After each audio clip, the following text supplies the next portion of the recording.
All right. All right, back to this.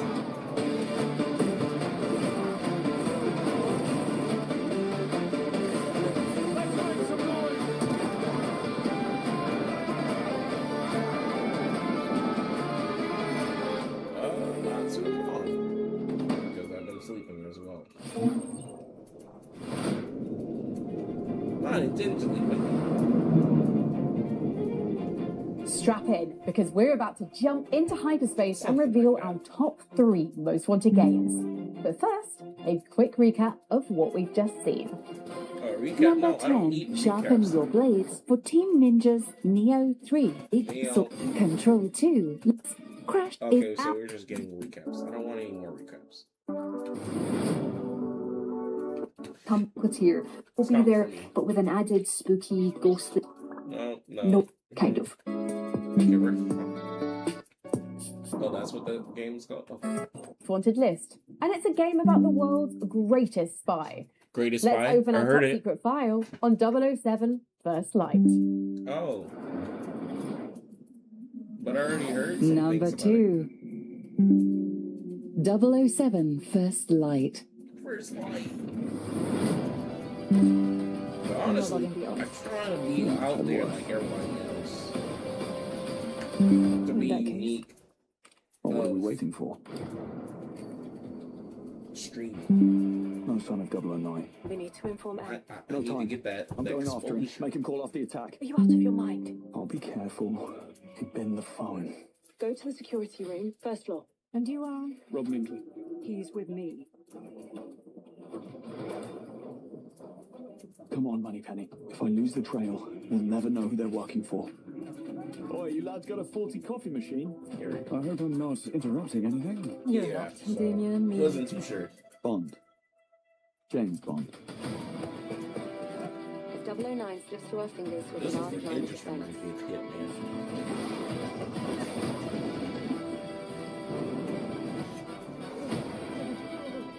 Yeah, this whole thing reminds me of Someone just Hitman. tried to kill me. Oh.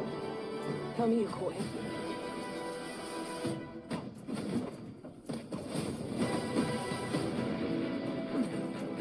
I think that'll be a terrible agent.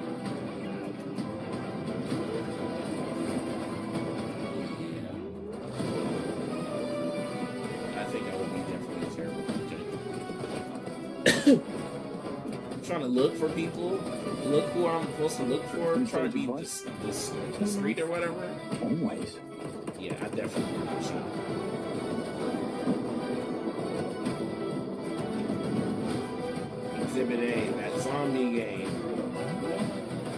Had no form of vision. That vision of that zombie game we played. Oceanfront. Danger. The emergency destruct system destruct. But yeah, Pretty terrible. is the in the Not right now. 'Cause I did.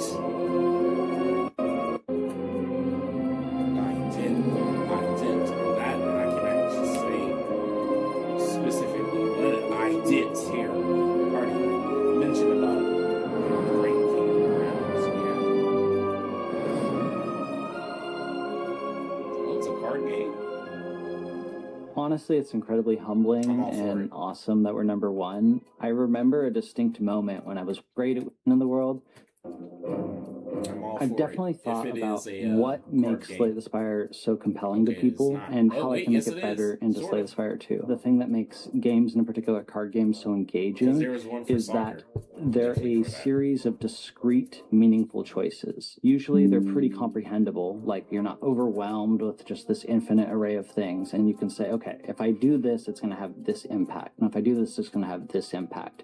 And distilling down on that strong, distinct choice that the Yes. player can look back on and be like, Yes. oh, I messed up here. That's like the key of deck builders No, and I'm why not they gonna go work so now. well. Every choice you make is like hard. That's kind of like the essence, I think, cards per turn. And so each of those choices, if they're not difficult, you're gonna This just feel like you're just does not pushing look buttons. as bad If you're as new I to thought deck it would. builders, We tend to put a lot When of I play tutorials this? in that detect when you're Maybe not. confused. So we really try to gently guide people into playing the game. But you know, it's okay. I think if the game launches pretty popular, you should be able to have some friends to help you too. You said friends? One of the Okay, big maybe differences not. between Slay the Spire 1 and 2 is that we have grown our team up and actually scale up so we can make kind of just a bigger game overall. The art is way more polished, there's more animations, more visual effects, there's more characters, more events, more relics, Okay. more cards. Returning characters have totally different card pools with new cards as well. In addition, we've tried to expand out some of the play space for what you can do with cards and other things in this game. So you can apply enchantments to your cards to modify them and make them more powerful. Enemies can also mess with your cards in ways they couldn't before. You also have What? new quest events where you can engage Okay, with the that event might be system in a intriguing. different way than you could in Slay the Spire 1. So Okay. lots of little They're making things that me I so- think add you're up to a selling much it. bigger whole.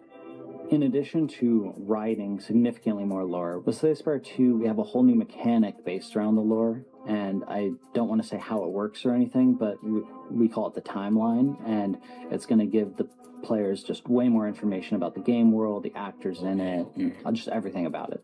Just everything is kind of bigger than it was in Digging Slay the up Spire donkey. 1. I think in a given week, Anthony will give us maybe like 20 to 30 different changes. Again, ranging from again, tweaking numbers or even just cutting cards altogether, adding new 13. ones. I think over the course of the game, let's say every character has 60 cards. I think they've gone through at least 100, 200 versions, like actually design cards that have been cut or remade over the course of the last, say, 3-4 years. The analogy that I always use for game design, and in particular card game design, is that it's kind of like you're a butcher. You generate like thousands, tens of thousands of different ideas, and then you look at them all and then you go, these are bad, and you just cut them all away. And this constant culling process. And then the ones you do keep, then you're usually changing all of those and refining them. Very rarely is there just this golden idea you keep from start to finish. Those are incredibly rare. And most of it is like this incredibly destructive process. And that's what I think makes game development so interesting and different than other creative mediums. The Necrobinder is the newest character we revealed information on for Slay the Spire 2. And she's got several different archetypes she can go into. One is built around summoning. She has a minion she can summon called Osti, and she can have him attack and build up defenses on him so that he can take hits for her. So Necrobinder is supposed to be a more complex character compared to the Ironclad and Silent. She has a pet. She has a pet hand named Osti. It's a big hand. Osti gets bigger and bigger the more HP it has, which is very funny. So I highly recommend making Osti huge. Another, she can doom enemies, which has kind of a risk-reward nature to it because the enemies will still get to attack you on the turn that they're going to die. She has a souls-based mechanic where she's drawing tons and tons of cards, but it's kind of hard and slow to get going. And she's got also lots of other little archetypes that she can kind of blend into the other ones. And I think she's our most complicated character to play so far, and I think Slay the Spire 1 players will really enjoy her.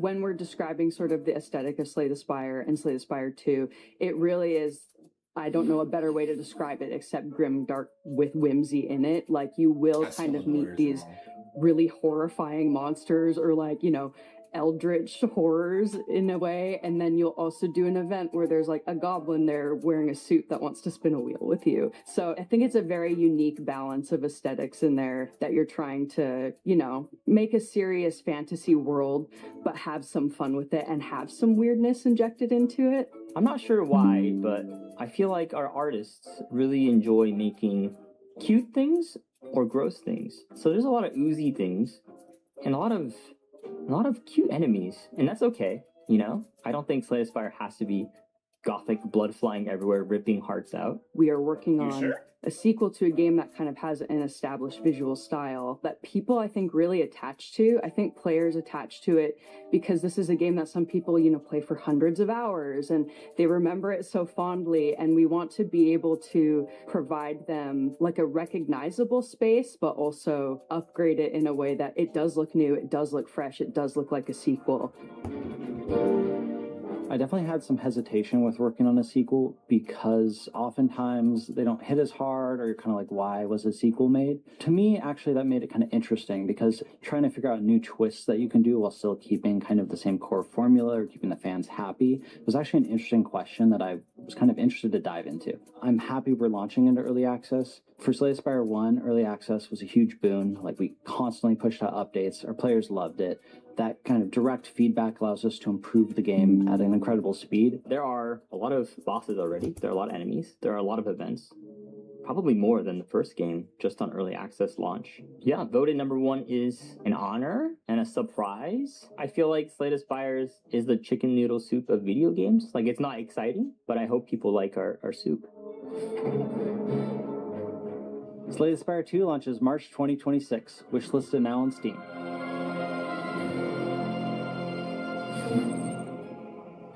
That's our show, folks. And if you haven't already added all the games you saw today to your wish list, what are you waiting for? Visit our Steam page at pcgamer.com/wishlist and start clicking. And huge thanks to our partners at Xbox for making our ROG Alley and Game Pass giveaways possible. You can still enter to win by visiting the link on screen. I'm going to head back to Earth at light speed, so I should be getting there just in time for our next PC gaming show in June. See you then. June is wild. And now, engage. Okay. Engage. Are you talking to me? Yeah. Engage. Engage what? There are 943 different systems on this starship. Which would you like me to engage? The deep fryer? The air freshness? The zero-gravity ping-pong table? Be specific. You know, just engage. Engage the engines or thrusters or whatever. The go fast lever. Whatever makes the ship go boom with the lines coming out the back. The hyperdrive. Yes, that. Engage. Jumping to light speed in 3, 2... Wait, we have a zero-gravity ping-pong table? Can I play with that before we... 1.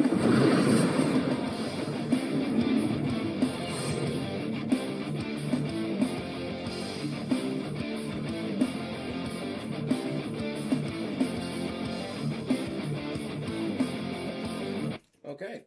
Well, that's it. I'm gonna take a little break. Hope you guys enjoyed that little show, because I did. What was that? It was a 12-minute marker. And hope you guys enjoyed that little segment. I know I did. So, that's it.